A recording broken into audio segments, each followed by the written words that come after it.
আসসালামু আলাইকুম। মাত্র 5টি শব্দের ব্যবহার শিখি।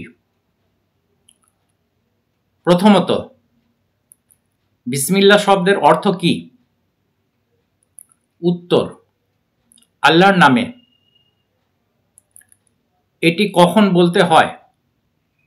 উত্তর, কোনো কাজ আরম্ভ করার ক্ষেত্রে এটি বলতে হয়।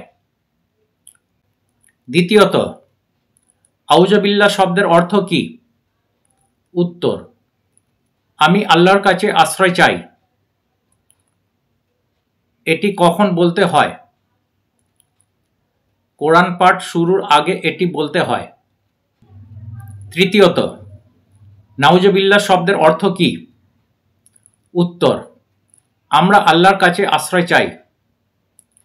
এটি কখন বলতে হয়?